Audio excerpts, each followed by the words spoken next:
வணக்கம்.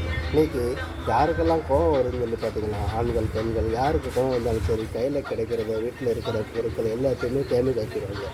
அதாவது அந்த கோவத்த வெளிப்படுத்தணும். ஒண்ணு வெளிப்படுத்தணும்னா இடத்த விட்டு மாறணும்.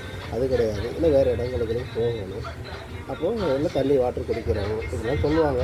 ஆனா இவங்க வந்து எடுத்த உடனே கையில என்ன பொருள் இருக்கோ, வீட்ல என்ன பொருள் இருக்கோ அதெல்லாம் உடைச்சு தள்ளி துக்கு துக்கு ஆக்கிக்கூடியது. ஆனா இப்ப ஆண்ட்ராய்டு மொபைல் ஃபோன் இருக்கறனால அதைத்தான் பெரும்பாலும் இன்றைக்கி 60% பேர் கோவம் வந்துட்டாலே கையில் இருக்க செல்லை தான் உடைக்கிறாங்க. அது இஎம்ஐயில் வாங்கினாங்களோ, இல்லை செகண்ட் ஹேண்டில் வாங்கினாங்களோ, இல்லை புதுசாக கேஷ் கொடுத்து வாங்குறாங்களோ அதெல்லாம் தெரியாது. அந்த நேரத்தில் உடச்சி போயிடும். அப்புறம் அந்த டிஸ்பிளேவும் அதில் வந்து ஃபுல்லாகவே டேமேஜ் ஆகி இதாகிடும். அந்த ஃபுல்லாக டிஸ்பிளே டேமேஜ் எல்லாம் ஆனதுக்கப்புறம் அந்த ஃபோனை சிரிச்சுக்கிட்டே சொல்லுது,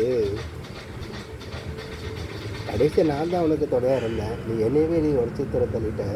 ஆனா நான் மட்டும் போயிட்டோம்னா, நீ அனாதை தான் அப்படின்னு சொல்லி அந்த ஆண்ட்ராய்டு ஃபோன் சொல்லிச்சான். அதுக்கப்புறம் இவனுக்கு கோவம்லாம் போனதுக்கப்புறம் அந்த ஃபோனை வந்து எடுத்து ஒட்ட வச்சு பார்க்குறான். அங்கிட்ட இங்கிட்ட பார்க்குறான், பேச தேடி பார்க்குறான், மொபைல் கடைக்கு போகிறான். இந்த டிஸ்பிளே மாற்றுறதுக்கு எதாவது கேட்குறான். அங்கே 1200 1600 ஆகுன்னு சொல்கிறாங்க. உடனே அதை கஷ்டப்பட்டு மாற்றுறான். இப்படிதான் நடந்துக்கிட்டு இருக்குது காலங்காலமாக.